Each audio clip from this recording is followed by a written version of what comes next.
ഭാസ്കര കുമ്പളയുടെ മരിക്കാത്ത ഓർമ്മകൾ നെഞ്ചേറ്റി കുമ്പളയിൽ ഭാസ്കര കുമ്പളയുടെ 28ാമത് രക്തസാക്ഷി ദിനാചരണം നടന്നു.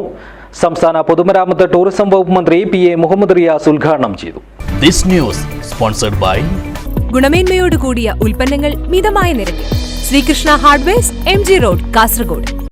തുളുനാടിന്റെ അനശ്വര രക്തസാക്ഷി ഭാസ്കര കുമ്പളയുടെ 28ാം രക്തസാക്ഷി ദിനാചരണത്തിന്റെ ഭാഗമായി ശാന്തിപ്പള്ളിയിൽ നിന്നും ആരംഭിച്ച വൈറ്റ് വളണ്ടിയർ പരേഡും യുവജന റാലിയും കുമ്പള ടൗണിൽ സമാപിച്ചു.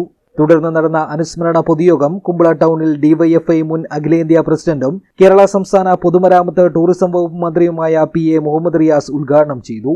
ഭാസ്കര കുമ്പള മുന്നോട്ട് വെച്ച ആശയങ്ങൾ പ്രചരിപ്പിക്കുന്നതിന് DYFI ഇന്നും ശക്തി പകരുന്നുണ്ടെന്ന് അദ്ദേഹം പറഞ്ഞു.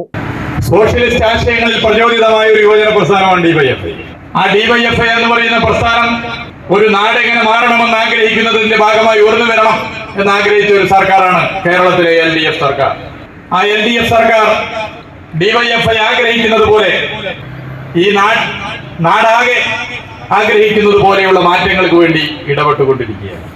2016 കേരളത്തിൽ LDF സർക്കാർ അധികാരത്തിൽ വരുമ്പോൾ അതിനു മുമ്പ് ഭരിച്ച UDFന്റെ നേതൃത്വത്തിലുള്ള സർക്കാരിനെതിരെ ഉജ്ജ്വലമായ പോരാട്ടം DYFI ഉൾപ്പെടെയുള്ള സംഘടനകൾ നടത്തിയിട്ടുണ്ട്.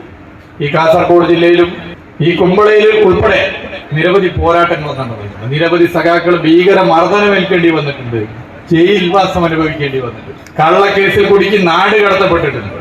എന്നിട്ടും അടിപതറാതെ DYFI പ്രസ്ഥാനവും മറ്റും നടത്തിയ പോരാട്ടങ്ങളുടെ ഉൽപ്പന്നമാണ് 2016 അധികാരത്തിൽ വന്ന ഇടതുപക്ഷ ജനാധിപത്യ മുന്നണി. DYFI ജില്ലാ പ്രസിഡന്റ് അഡ്വക്കേറ്റ് ഷാലു മാത്യു അധ്യക്ഷനായി.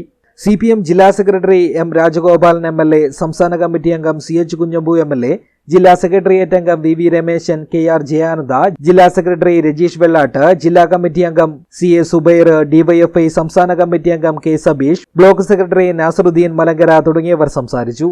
News bureau, Uppala.